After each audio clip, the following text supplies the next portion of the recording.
Welcome to the Westport Library. Today's program will begin momentarily. Supported by Verso Studios, created locally and shared with the world.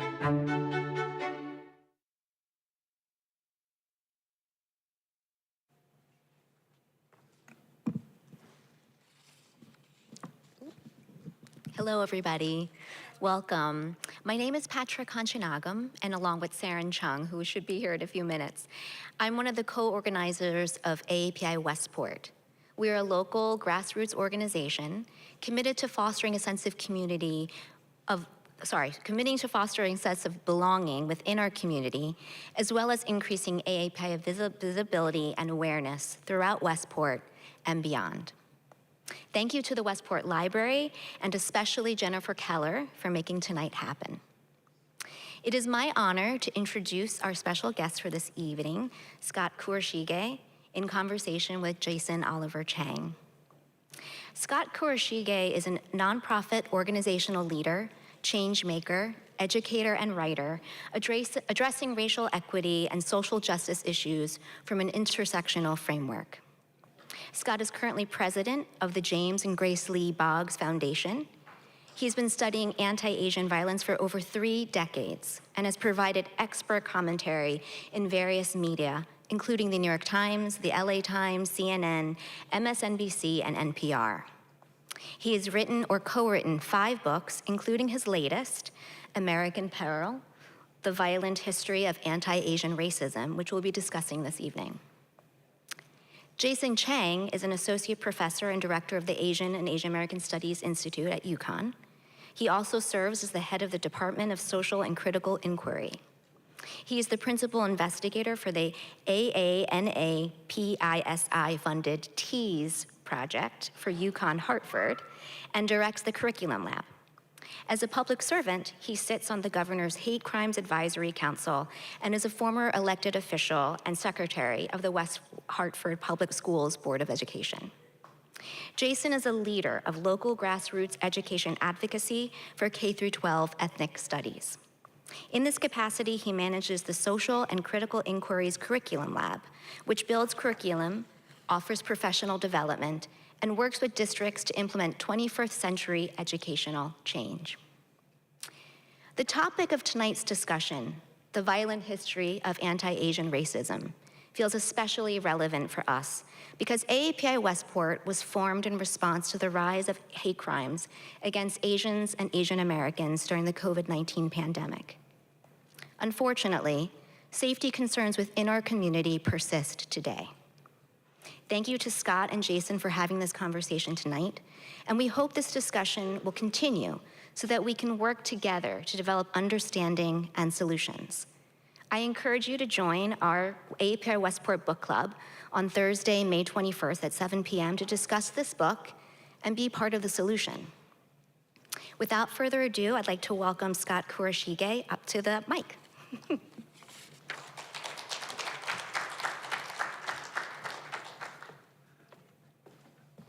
Thank you. Thank you so much to Petra and AAPI Westport. I'm excited to hear about the book club.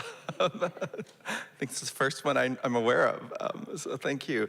And thank you so much to everybody at the Westport Library, Jennifer and all the staff working behind the scenes to make this possible. Such a beautiful space. I wish everyone on YouTube could see how beautiful this space is. But thank you for everyone watching live or a recorded version of this, and really thank you everybody for coming out on just like this gorgeous day in spring when you could be doing so many other things.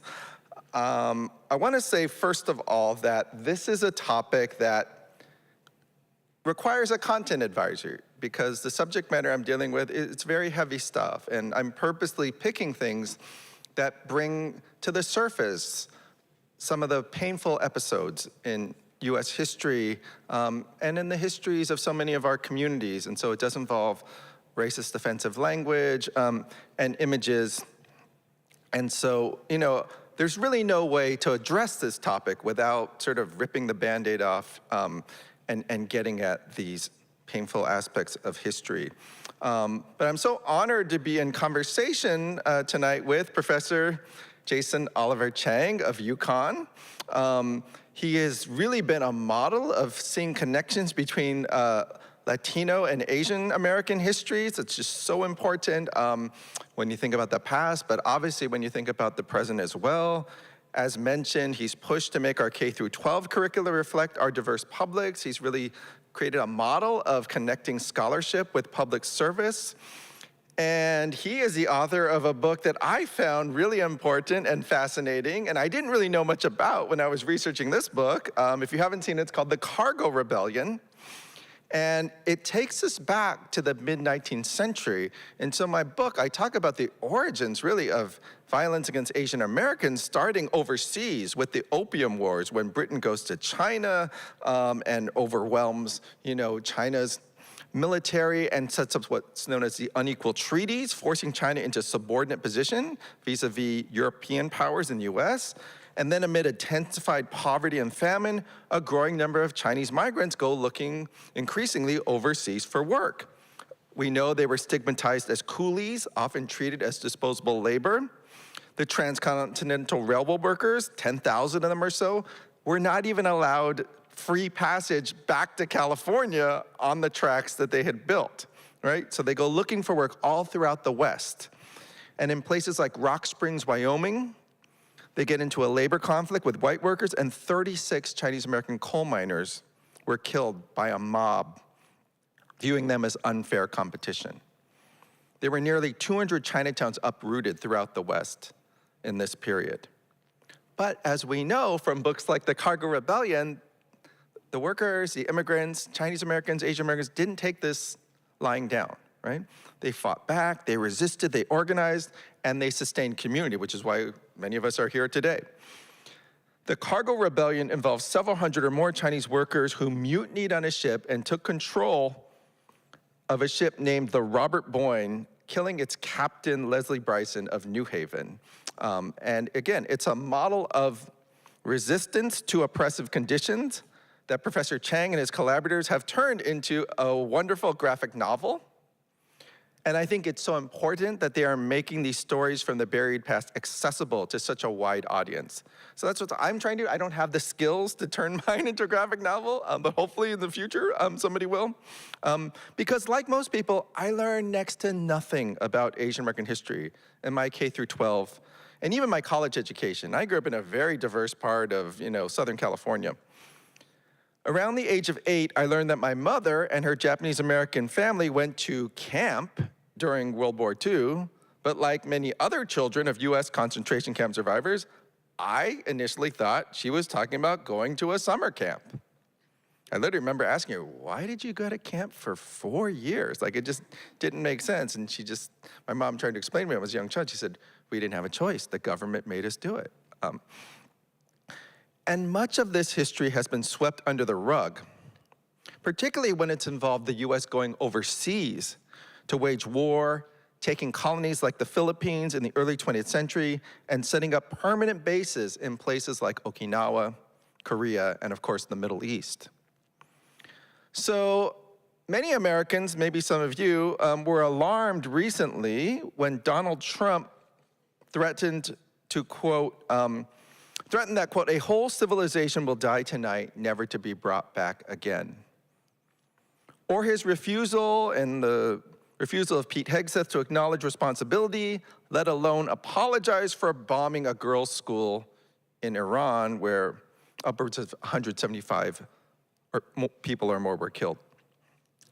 Now, the language they use may be unbecoming of a head of state or a cabinet secretary, but the practice of targeting civilians to achieve military objectives in Asia is part of a long pattern.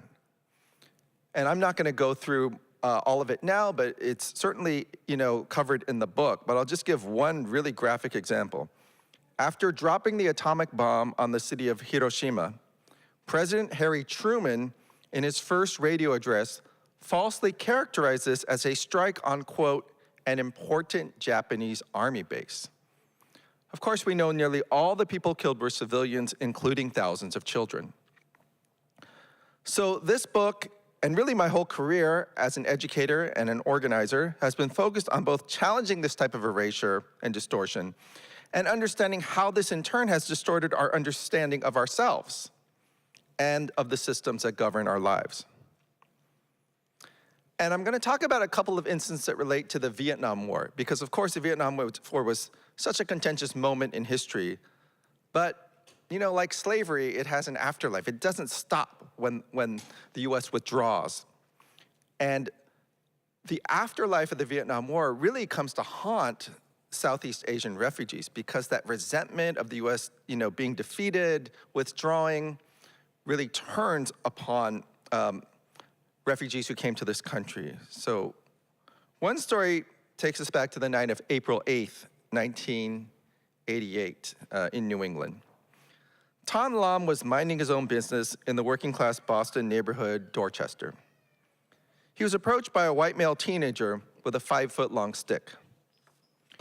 In the epitome of a hate crime, the young man walloped Lam on the head while calling him a Vietnam effing, there's 2 cuss words in a row, effing SH expletive. He struck him with such force that the stick broke in half. But Lam had no idea who this stranger was or why he chose to assault him in such a violent manner. He would learn that his assailant was named Mark Wahlberg, and that his brother was attaining fame with a group called New Kids on the Block. Seeing a police officer coming, Mark Wahlberg fled the scene as Lam lay on the ground unconscious. Wahlberg then came across another man also minding his own business, Hoa Trinh, and socked him in the eye. Trinh assisted the police with the arrest of Wahlberg, who remained defiant and unrepentant. He continued to rant about, quote, slant-eyed gooks. While staring down Lam, Wahlberg told the officers, "You don't have to let him identify me. I'll tell you now, that's the MF whose head I split open." Now, in addition to attacking Lam and Trinh, Wahlberg had also committed an assault against 12-year-old Jesse Coleman in 1986 while yelling, "Kill the N-word, kill the N-word," as well as a separate homophobic attack. And although he was eventually arrested for attempted murder, Wahlberg pled guilty to assault. He was sentenced to 2 years in prison, but he was let go after 45 days. So new policies in the 1960s and 70s overturned decades of restrictions and exclusion based on race and permitted Asian immigrants and refugees to enter the US in much larger numbers. However, this prompted new patterns of violence.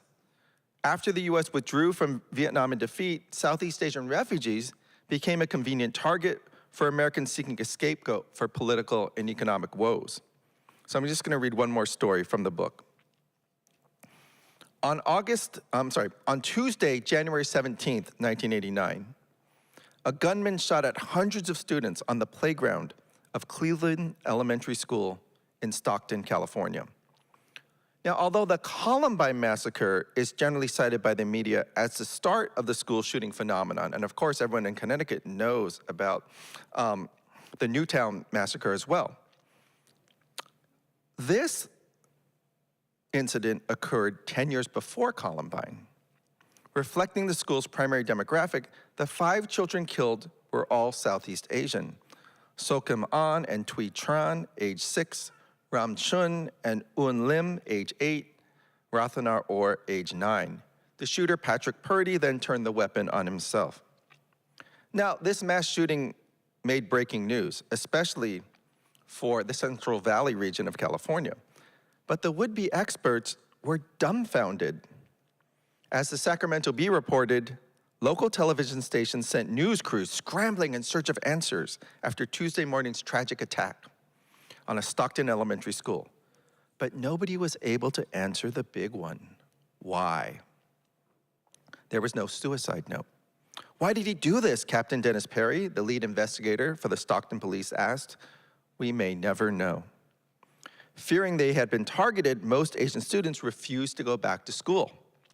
But 3 days after the massacre, a star reporter for the New York Times wrote, quote, "There was no evidence that Mr. Purdy had any special animosity toward Asians." By this time, however, local journalists had uncovered witnesses who heard Purdy complain about Southeast Asian refugees competing for jobs with white workers, about the threat of the so-called commies taking over, and about how he outright, quote, hated Vietnamese Americans. The Sacramento Bee tracked down a former co-worker who stated that Purdy was, quote, seething with rage at Asian immigrants and refugees, who he accused of getting governmental aid and job training at the expense of opportunities for white men like him. This repeated emphasis on the questions we can never ask a deceased person thus evaded responsibility for what we can and should investigate and discern. Asian American community members and civil rights activists insisted there was more to this story that needed to be examined. The most extensive investigation was conducted by the Office of California's Attorney General. And it repudiated the initial conclusions of the police. It said that Purdy focused on Southeast Asians in Stockton as the target of his homicidal plans. There was a long trail of racial bias and bigotry in that past. He had regularly used the N-word and made racist comments about African Americans to family and friends. In line with the English-only campaigns in the 1980s, he scorned those who spoke international languages and directly confronted people in public speaking languages other than English. On January 3rd, 1989, he entered a bar in Stockton wearing a fatigue jacket and told the bartender he owned an AK-47. Purdy motioned with his arms like he was firing multiple rounds, and he complained to the bartender that the Vietnamese boat people were taking over everything and getting government handouts. As he left the bar, he proclaimed, quote, "You're gonna read about me in the papers." Now, the investigators, to be sure, found other relevant details to explain the gunman's antisocial attitudes and behavior. He came from a broken home. He saw his mother abused by his stepfather.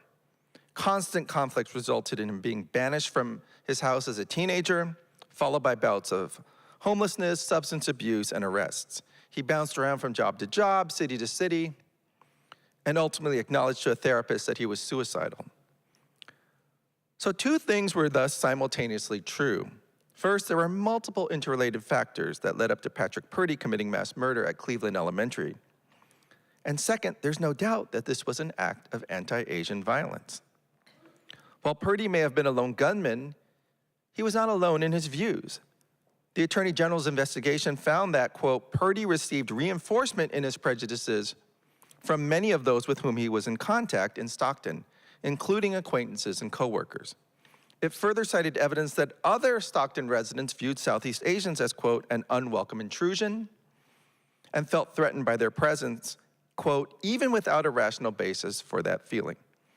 Although he may not have expressed a consistent or systematic worldview, Purdy's grievances against commies threatening freedom-loving Americans, against the foreign-born speaking languages other than English and taking away jobs, and about white men being pushed aside by the government in favor of minorities were all commonly voiced by those who were hostile to the rise of civil rights and diversity following the policies and activism of the 1960s. Now, the Attorney General's report concluded with two recommendations that have become standard fare in the aftermath of mass shootings: more gun restrictions and increased attention to mental illness.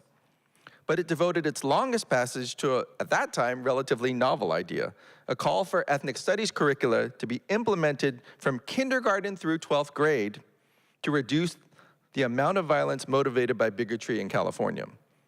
It credited the Attorney General's Asian and Pacific Islander Advisory Committee for this proposal. In this sense, California, which has now implemented new ethnic studies requirements in K through 12, is really acting on something that's decades overdue. So that's my excerpt, and I'm gonna welcome Professor Chang to the stage.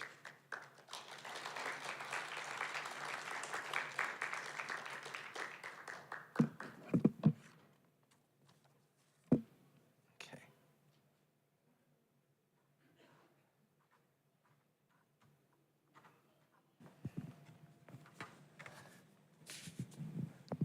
Scott, this was such a chilling introduction to this very important topic, but I just want to start by saying what an honor it is to be up here with you and join the community here in Westport to have this conversation.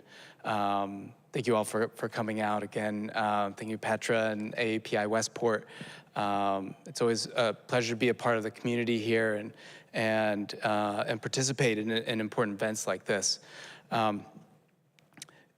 As I was reflecting on your stories, I was thinking about a sentence you wrote in your book. It's actually, I think, maybe the shortest sentence. It's 5 words. Power emanates from historical consciousness. And you spend the rest of the book explaining that. And so it's such an important reminder about the value of these kinds of initiatives, curriculum initiatives, but it also demonstrates the vulnerability, the political vulnerability that happens when people are politically and culturally invisible. And so I really just want to applaud you for the manner in which you've written this book to expand historical consciousness, to connect these very seemingly, at least the media and other folks would treat them as accidents, but bringing them together, we see these deeper historical patterns. So I thought maybe to kick off our conversation and to invite you all into the conversation too, I wanted to kind of reflect a little bit on sort of our local experience here in Connecticut with, as Patra was describing, the formation of AAPI Westport during the pandemic and during a very challenging time, a very scary time. But it was in that environment that became important for people to articulate the needs of the community. And it, in some ways, it took a crisis to elevate the need to do that for ourselves and for others. And one of the outcomes of this advocacy across the state, including the work here in Westport, was that there was a turn in the state to focus on hate crimes. And so it was shocking for many to see their neighbors, their favorite restaurant owners, being attacked or being discriminated against. And there was a palpable need to respond to the safety of these folks. And so the state's response to this was to pursue more aggressive hate crimes legislation. And that led to a stronger sort of focus on enforcement. And that, because of my education work in the state, I got asked to be a part of the Hate Crimes Advisory Council. And it was such a fascinating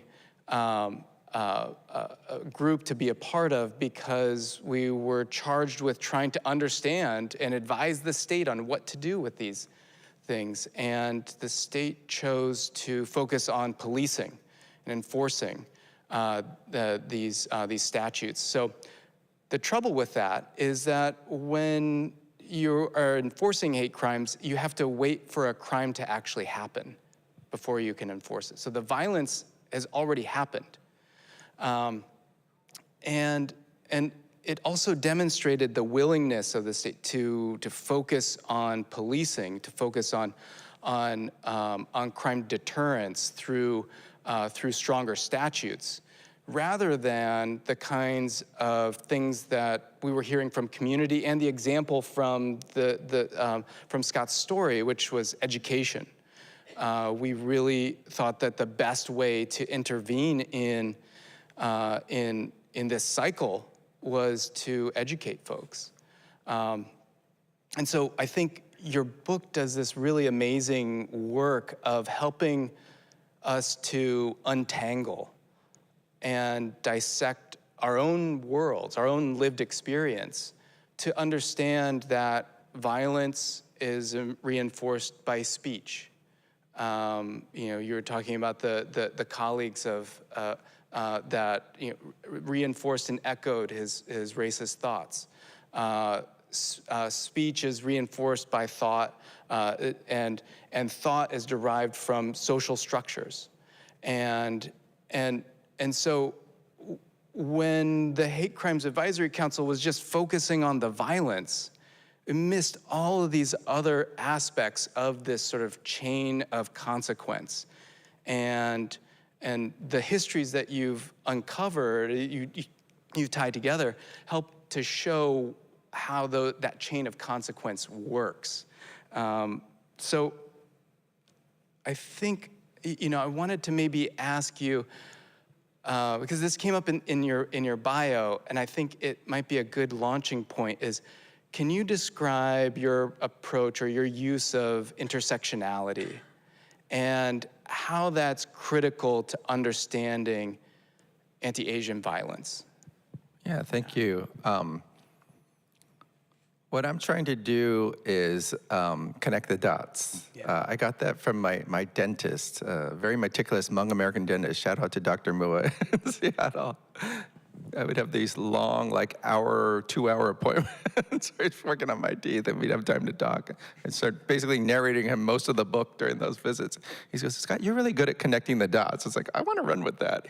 Because I think there's a lot of dots that we want to connect. Because so often, as you're talking about, right, these incidents, either they get erased from history entirely, and we never learn about them, or they get framed as isolated incidents, or we learn about the violence, but we don't learn about Asian American activism and organizing and resistance. So those are all the dots I want to connect. I want to connect the past to the present and the future. I want to connect I want to make the connections between racism and sexism, misogyny, homophobia, transphobia, class inequity, anti-Semitism, Islamophobia, religious intolerance, right? I think it's so important that we make those connections, but that we also have to connect the relationship, as you were saying, between ideas and action. And ideas and action can have a really negative, right? Negative ideas can lead to very negative action, but we can also come together, as you were also pointing out, I'm trying to say,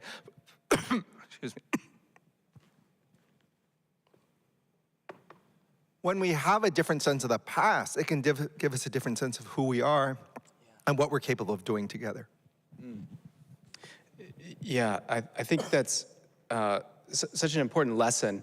And one of the things that I appreciate about your approach here to this history is that it is invested in the complexity of communities. It is invested in the complexity of our situation.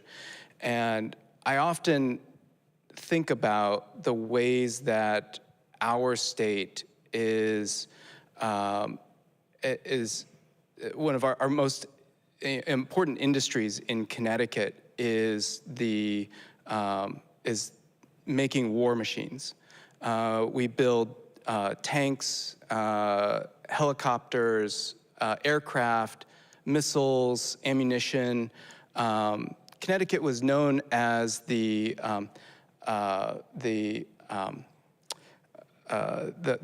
armament of the American Revolution, and it has stayed that way for throughout U.S. history, and at the same time, I think about the fact that the state is also has a supermajority of the Democratic Party. It has the governor's office, both houses, and so to me, the messiness of the world is present here in Connecticut, where Department of Defense contracts drive economic production and stability in the state that is also home to a political system that has also rebuked Trump's ICE campaigns, most recently with new legislation, and we've been able to pass legislative reforms that include AAPI education, but it was the rise of Reagan's military spending in the 1980s that provided the economic context for Southeast Asian refugees in Connecticut. When they arrived, the best jobs were machinist jobs in these factories. And so we see that our world is really complex and filled with contradiction. Yeah. And I love how your book asks us to embrace that contradiction. You know, there's another contradiction I'm going to point out. So in chapter 2, I start out with this notorious speech. You've probably taught it in your history classes by Senator Beveridge of Indiana. And he's sort of like the Pete Hegseth of his time, even going beyond what the president was saying about why the U.S. should invade the Philippines, you know, go to war. 250,000 to upwards of possibly 1 million or more Filipinos were killed as a result of U.S. military intervention to stop Filipinos from becoming an independent country after the U.S. defeated Spain with the Filipinos in 1898. And then from 1899 to 1902, the Philippine-American War ends with the U.S. declaring the Philippines a new colony, right, a new possession of the United States. But Senator Beveridge was the one who just said, look, this isn't about freedom and democracy. This is about becoming a global power and taking those resources and expanding our footprint over the globe. Rudyard Kipling called it the white man's burden because Filipinos are incapable of self-government. They're an inferior race of people, right? And then I won this award for my first book named after that Senator Beveridge, the Beveridge Prize. It's actually this very honorable prize from the American Historical Association. But I don't think it's a coincidence. I mean, so many of us are here. Our ancestors came as immigrants or, you know, ended up coming into contact because of U.S. militarism, because of U.S. colonization in the Philippines, or because of, you know, U.S. permanent bases like I was talking about all across Asia. Some Asian Americans are from mixed race families of American servicemen, you know, and Asian folks overseas. So, you know, I think that's the other dot I wanted to say I was connecting, that connection between what happens overseas in Asia and what happens in the US. And I think you really can't understand anti-Asian violence, and Viet Nguyen, the author, is really pointing this out, without understanding how it's not just wars, it's wars in which, you know, civilian massacres have been integral. There was a tweet by a critic of Trump. He's a New York Times columnist and editor, David Wallace Wells, and he was talking about that school bombing in Iran, and he was just shocked at how Pete Hegseth and Trump were just kind of, you know, so cavalier about it. He said in this tweet, U.S. officials didn't used to treat civilian massacres as the normal cost of war. And I'm just thinking, you know, well, obviously, not only had he not studied all these instances in history I'm trying to document, he learned a different history that said, you know, okay, maybe the My Lai massacre happened and that was terrible, but that was an isolated incident, you know? Forgot that even as I was finishing this book, I mean, again, there was, in the Philippine War, mass murder, torture, concentration camps, malnutrition, just constant. But even after the US declared hostilities over, and another senator said this was basically the most humane war that's ever been fought. There was an incident in 1906, and I only read a book about this as I was finishing this book. The US called it the Battle of Mount Daho, but it was just an outright massacre of 1,000 people in the Philippines, particularly women, children, elders, and some men who were actually trying to surrender and were killed. And it was recorded as this military victory, but of course it was just a massacre that actually created headlines initially and then forgotten, you know? Yeah. Again, during every subsequent war, there's a series of civilian massacres that occur, and it's sometimes, quote unquote, you know, collateral damage, but oftentimes it's part of an intentional campaign of how warfare is transformed. And you can't, human beings, we're not capable, I don't think. I mean, I'm not a big scholar of human nature, but I don't think you can kill people at that scale without feeling some sense of remorse, regret, guilt. And so it was just so important that the enemy had to be dehumanized to such a degree that this could happen. Does anyone watch Black Mirror on Netflix? There's that one, a couple of people. There's one episode where they're sort of, the brains of the soldiers are rewired so that all the refugees or the immigrants they're hunting down look like? What do they look like? They look like aliens or something, right? And I think that's why that racism was so important. But of course, it doesn't stay there, right? It comes from Chinese exclusion. It comes from Japanese American mass incarceration. And then it expands because of the war, and then it comes back to us, and like Mark Wahlberg is feeling he has to hunt down these quote unquote gooks, in Boston. So yeah, I mean, those dots are just so important because people don't learn Asian American history in school, but we also don't learn the full story of US foreign policy and militarism either. Right, and that's actually the area of the Asian American Studies curriculum that I'm trying to focus on the most here in Connecticut, because it's US wars in Asia which help to illustrate these cycles of violence, and the ones that often remain separate from lessons about the diasporas that do come to the United States. But I want to turn to the audience in a moment, but I thought it would be important to also tell a story about how Asian Americans and others have understood and contested this violence, to put it in a context that they're not just survivors of this, that they are also shaping the world that they live in. One of the ways that I teach Asian American activism is that through their actions, we can learn more about the structure of racism, the kinds of things that they were seeing and how they responded to oppression, to discrimination, tells us more about how it worked in their lives. They only want to do things that are effective, right? So by analyzing their actions, their plans, we can understand the world better through their eyes as they understood it. Yeah, and I think, the first half of the book is about the 19th century and the early 20th century.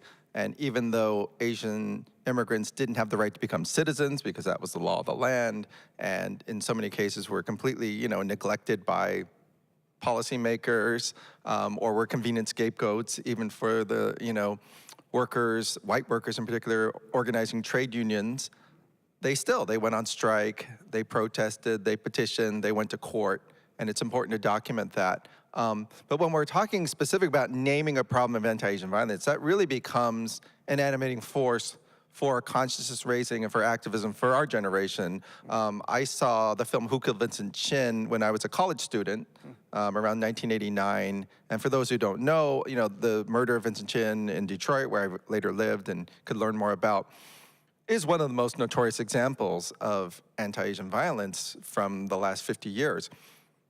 But it's an important story, not just because of how tragic it was, and not just because the killers never spent, a day in prison because they were first allowed to plead to reduce charges, and then the judge was sympathetic to them and just gave them probation.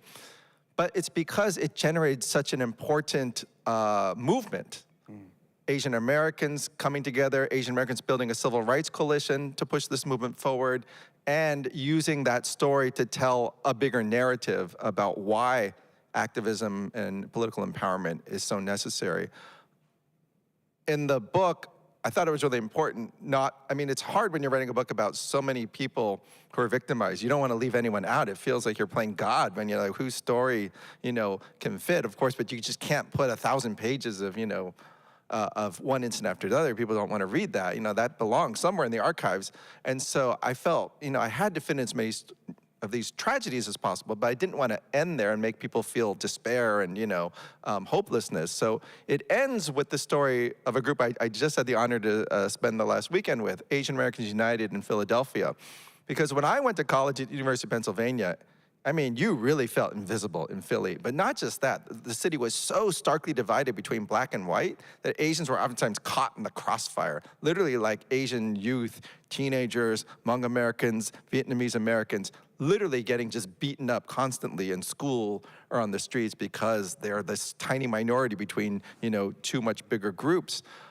During my first semester, when I was in college there, an Asian graduate student, an international student, was beaten over the head with a stick by some teenagers a little bit off campus where he'd been playing like a touch football game.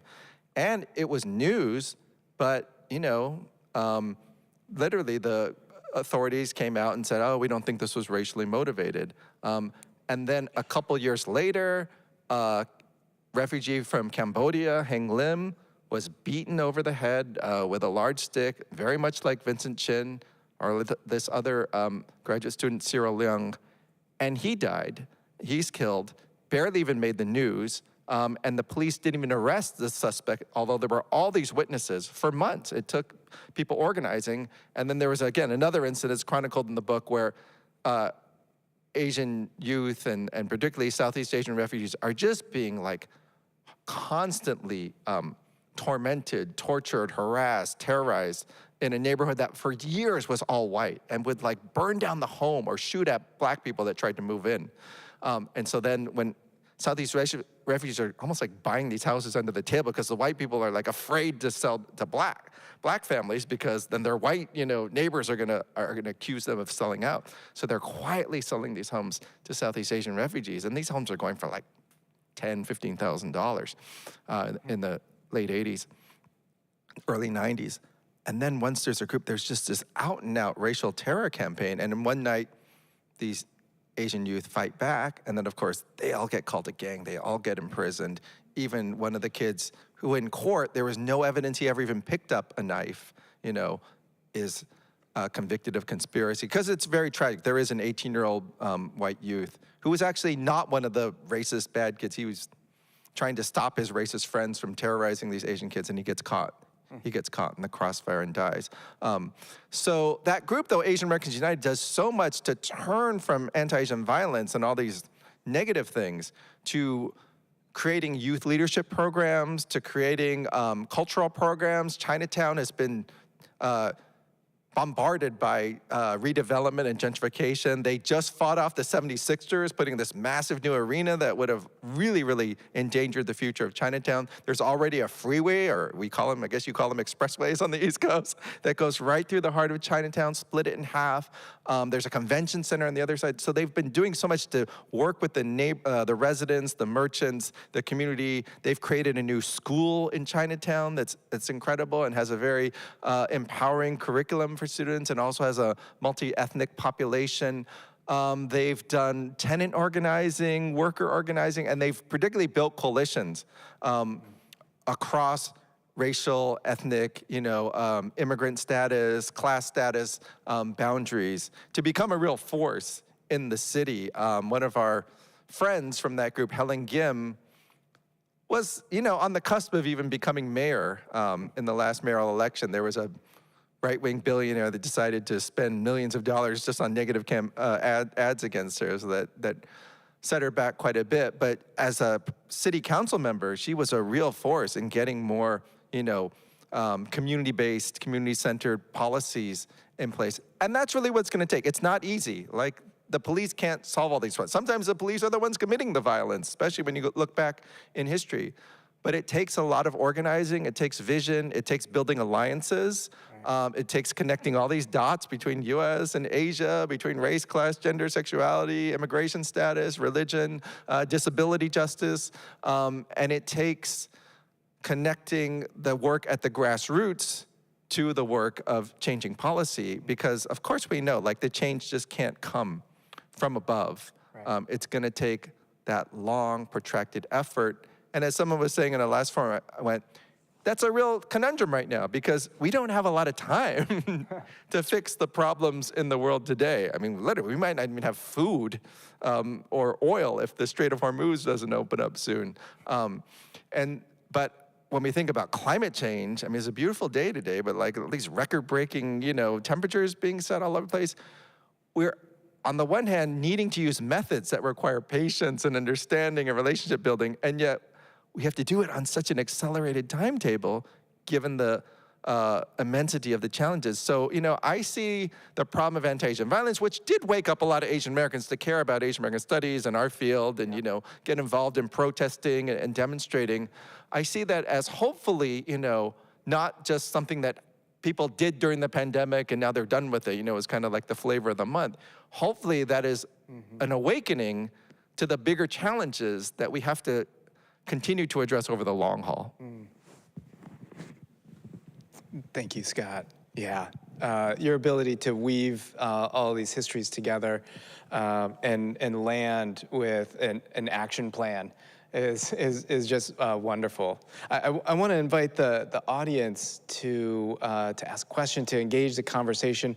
There is a mic over there by Jennifer that will pick up your voice for the live stream and the recording. So everyone else can benefit from your question and comment. It's okay. The microphone won't bite. You can come on over. And while we're waiting, I just want to put in one plug for one of our ancestors, Grace Lee Boggs. So I got to work with Grace for 17 years. She lived to be 100, and she was an activist for 75 years. And she was I want to give her another shout out because she's a New Englander by birth, born in Providence, Rhode Island. They just had a celebration of her at the Providence AAPI Museum over the weekend. But she was born above her father's Chinese restaurant in Providence and became an activist during World War II because she had a PhD in philosophy, but nobody would hire her at that time. I know Ray is thinking about philosophy. Wait, no, your daughter is, Patra's daughter is studying philosophy. And so she became a movement activist, particularly working within the Black community. And she married an African-American auto worker, labor activist. And so really a model of that type of cross-racial solidarity that's so important to achieving social justice. So if you're interested in talking to me more about Grace Lee Boggs and the work we're doing now to continue the James and Grace Lee Boggs Foundation, I'm happy to talk more about that too. Thank you very much. My name is Dennis Wong, and I was very fortunate to be raised in Hawaii. And also I'm second generation. And so some of the things that you've talked about, we avoided in Hawaii, because I think I like to say that because of the cultural things that there everybody was a minority. So that's one thing. Also, the second thing is I'm second generation, and some of the things you talked about, immigrations and immigrants, and I just wondered, did you find a difference in your books and your studies connecting the dots, the difference between the immigrants, the first generation, and now more and more the second and third generations as they grow up and their behavior, feeling, and things that you talked about? Yeah, thank you for that question. I have one side of my family is from Hawaii. My dad grew up in Kona. And because Japanese in Hawaii weren't subject to the same mass incarceration like my mother's side of the family from Seattle, right? My dad wasn't put in camp like my mom was, so they did avoid some of that. But we also, in Hawaii, have that long legacy of the plantation system, right, where there was so much violence there in the 19th century. One of the early Japanese sugar plantation workers, he goes on to start a small business. He's very successful. Honoka'a, I believe it was, on the Big Island on the Hilo side. And he was lynched. He was lynched by these, allies of the planter who felt like he was causing too much trouble, stirring up, labor unrest amongst the Japanese, challenging the racist hierarchy and the class hierarchy in that system. There was another incident where Filipino workers were just gunned down by the police. And, there was ongoing violence just on the plantations themselves on a day-to-day basis. But certainly, Hawaii does become a place where Japanese Americans and Asian Americans achieve much more, political empowerment. Unfortunately, again, there's still ongoing issues with Native Hawaiians, right? Lacking, the sovereignty that they once held, and oftentimes facing, forms of discrimination and inequity that's ongoing. So we need to think about another connection between Asian Americans and Pacific Islanders, because we're not naturally one group. I think when we talk about AAPIs coming together, we really need to think about what is the Pacific Islander side that we are recognizing doesn't always, fit the same story. I think for the second generation, other than the immigrants and refugees, oftentimes it is different, in the case of Japanese Americans, the second generation, particularly after they were incarcerated, tried very hard to assimilate. People began to use this model minority label. And yet, having that possibility of assimilating sometimes means that, you have to suppress a lot of these issues. Like I was saying, my mom never talked about being in, behind barbed wire during World War II. And we're also at the point where there certainly are a lot of additional problems that immigrants and refugees face, but there's also this like scapegoating and xenophobia that's hitting everybody too, right? So I think that's like, again, that's like that, we gotta sort of keep those two truths together at the same time, that there's some things that affect everybody, and yet there are also things that affect people even more so because of their class status, their immigration status, because of their gender, sexuality. Mm-hmm. Oh yeah, please. Hi, my name is Saren Chung. Thank you so much for coming to talk to us about this topic. It's really important to have these conversations, especially during the Asian Heritage Month. My question is, I'm just curious, based on your experience and your research, what are the things that people in general can do, on a daily basis to address some of the challenges that we're facing today, in addition to just being in this group? So what are the things people can do in the community, just one person at a time? Yeah, I think that's a great question. I mean, the first thing is to take the idea of building community very seriously and intentionally. I think there's just a broader crisis of community in our society. One, because of like AI and people being on their screens so much, because there's been a decrease in support for public education and public universities, and I'm sure libraries are always constantly struggling to keep their resources, and it's just so important that we're just not going to survive like all these crises without that sense of cooperation and coming together. And certainly we're not going to survive if we're continuing to, be in conflict with each other, especially with the amount of guns that now exist, in our society.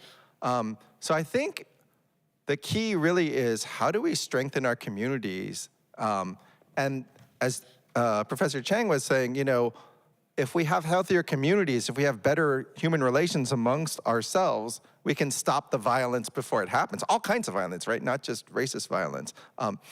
And I think education is a big part of that. But there's also things that people can do to create, that sense of caring for each other and support. So during the pandemic particularly, right, there were a lot of people that were helping folks who were immunocompromised, with their errands to get food, other things. But particularly when this question came up, there were, in places like Oakland, Los Angeles, New York, there were elders that were being subjected to different types of street crime. And there was a real fear that this was being portrayed as like, it's particularly black or brown, folks who are attacking these Asian elders. And there were some cases caught on video that were extremely, disturbing, but also sensationalized to, act as if that represented the tens of thousands of incidents, when in fact they weren't. But it was important to address the safety of the elders. And so I end the book by talking about activist in his 70s who had done this work during the early 1970s when he was like 22 years old, helping elders deal with the problem of street crime. by addressing the root causes, by increasing more opportunities for youth, but also using like unarmed safety patrols, more like neighborhood watch type patrols to help people run their errands or, walk from place to place. And he helped start a group like that again in 2021 or 2022, in Koreatown, Los Angeles, when this came up again. And I was like, David, you see these 20, 30-year-olds in the videos doing that. Like, what are you doing? Are you doing it? He's like, yes, of course I am. Plan to do this work till the day I die. So I ended it on that note of, sometimes it is that very much just reaching out to your neighbor and saying you care enough and creating those bonds of support. But obviously we want to build from the ground up to create practices that can reverberate throughout the entire community and hopefully eventually, become policy for everybody. Yeah. That was a great question and a great answer. I grew up in Hong Kong, and I think the culture that I was taught was to be self-reliant. And sometimes being self-reliant doesn't encourage reaching out and building a community, reaching out to different people, different color, whatever. Quick question. So anti-Asian racism is growing. We could argue that. And then you've got xenophobia. Do you worry at all about sort of a potential conflict with China that is beyond economic, but maybe military? Yeah, obviously this Vincent Chin murder occurred when, Japan was viewed as an economic rival of the U.S. Of course, Japan was defeated by the U.S. in World War II, occupied by the U.S. Japan basically became a junior partner, the center of U.S. foreign policy in Asia and the Pacific. And then because of that, Japanese are buying a lot of U.S. goods, and then they're producing more goods for the U.S., and then they're competing with American companies who got, very lackadaisical about things like, what is it? Mileage. Gas mileage and auto efficiency, fuel efficiency. Sorry, that's the word I was looking for. And similar thing is happening now, right? Where China is investing so much in education and its own infrastructure. We may not agree with the strategy that China's leaders have or the way they're carrying out their policy, but they do at least seem to have a strategy.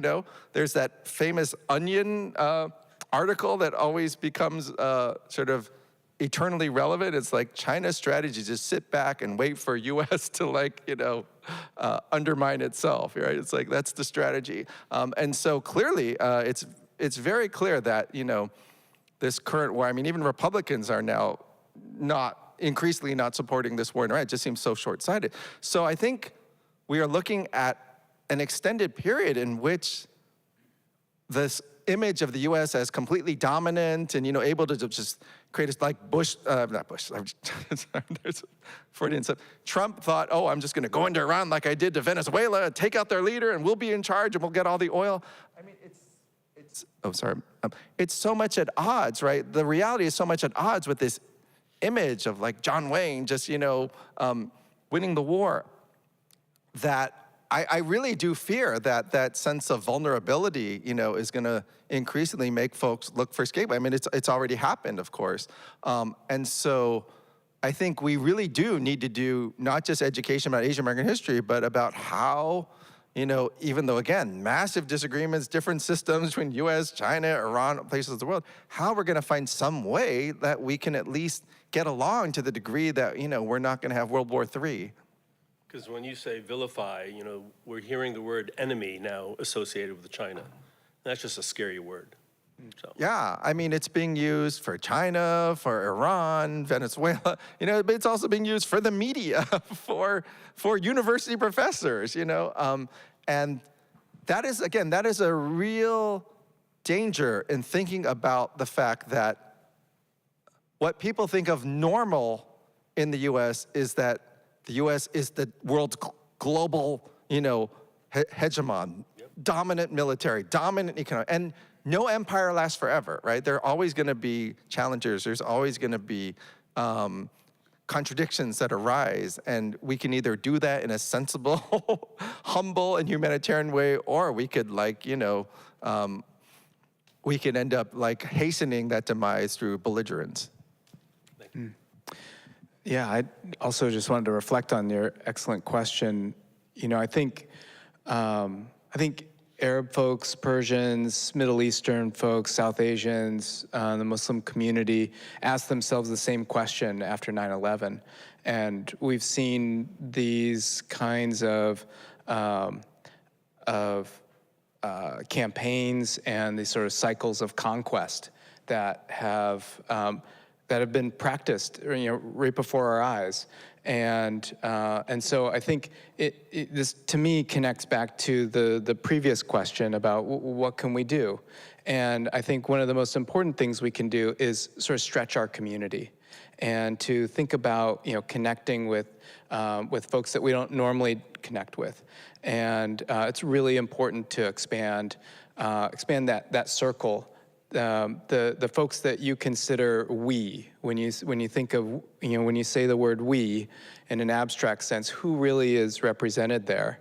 And you know, I think that is the important work that Scott's pointing to, that when we are invested in each other and we see those connections, that common, that we becomes more articulated and more and more practiced. Yeah. Wow. My comment is, I don't look like a minority. I'm probably not the minority, but when I went to Penn also, and when I volunteered in West Philly, because I was a sociology major, I was harassed because I didn't know the language of the group that I was trying to support or help. It was part of my program. I was trying to reach out, okay? But very often, I guess the thing is, there's a delicate balance, and I don't know how to address it, or how you address it. We talk about, when I would come home and talk about wanting to help Native Nations people, my mother would say, well, our relatives were killed in the Holocaust, so take care of yourself and don't spread yourself, you know, these other places. So I guess my question is, it's like, which group of us, which minority is going to be the scapegoat of the decade or of the century or of the 300, however old our country is? And how do we do it? A lot of this stuff has to be top down, you know, by giving everybody the rights that the government purports to protect. And then the other piece of it is what you talked about, which is holding hands and broadening our friendships and our social connectedness.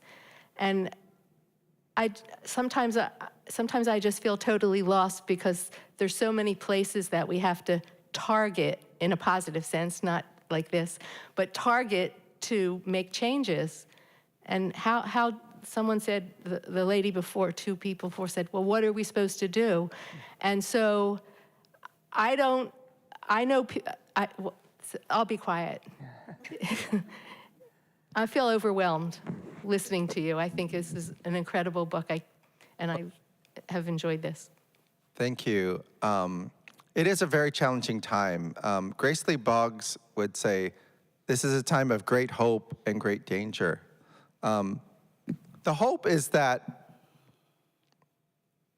the status quo is not going to hold. We're going to have a whole new system over the next generation or two. There's just no going back to what people think of as normal. That creates the possibility to overcome centuries, decades of, you know, the type of oppression you're talking about, of Native Americans, of people of color, of religious minorities, of oppression based on gender and sexuality.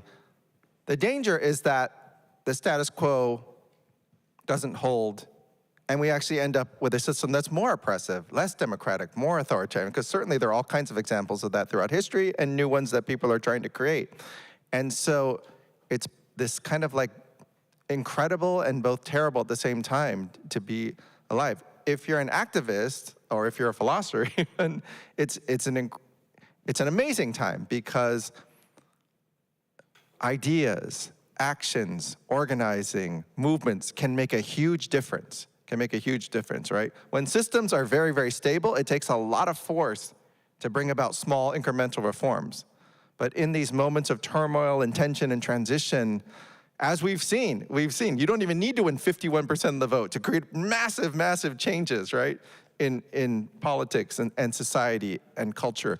And so that's what everyone, I think, needs to think about and that's how I view, that's how I kind of really end pretty much all my books. Every struggle that we're involved in is really a struggle ultimately about, are we moving towards a future that's more authoritarian and plutocratic, or are we moving towards a future that's more about cooperation and democracy? Hi, thank you very much for this opportunity. My name is Tomoko. I was born in Japan between, I could say, two cultures, meaning that my father was Korean by birth and had come to Japan as a young man to be educated in Japan. And my mother is Japanese. So this awareness of being between cultures was a very natural part of my upbringing. And my parents were very aware of what might be coming our way, our meaning my siblings and myself, living in Kobe at the time, which was a very vibrant commercial city with an active port of various ships coming for trade from many Asian countries. Yet the attitude toward Koreans living in Japan was very distant from our personal life. But we were brought up to be aware of how important it was to conduct ourselves and to be aware of many things.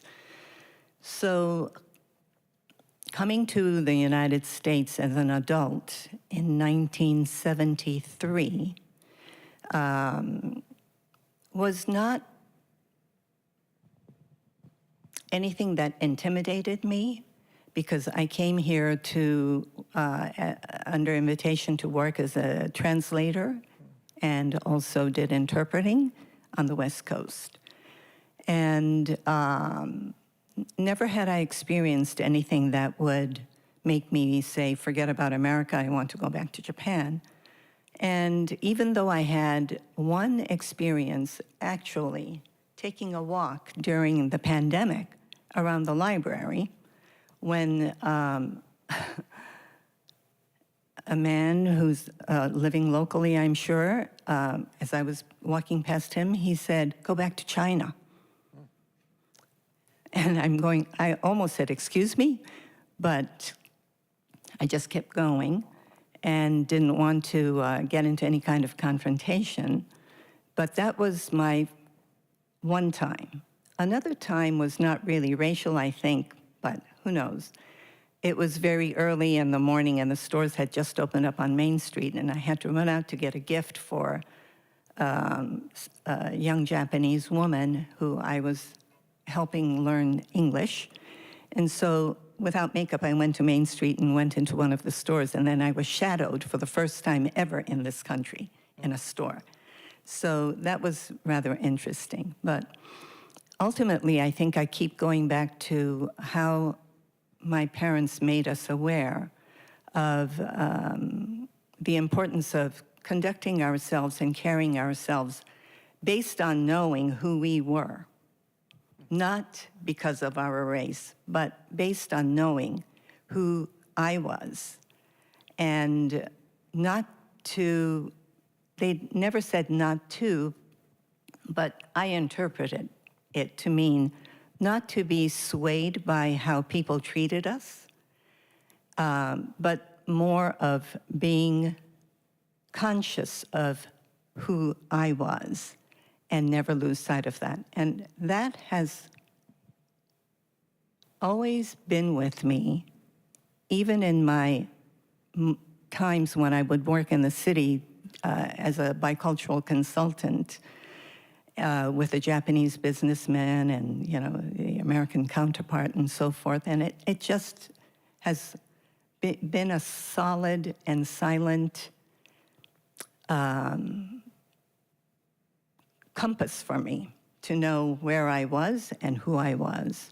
So I can't really see in policy and so forth how I would benefit myself, because policy is policy, daily life is daily life, and I have to deal with whatever it is that may come my way.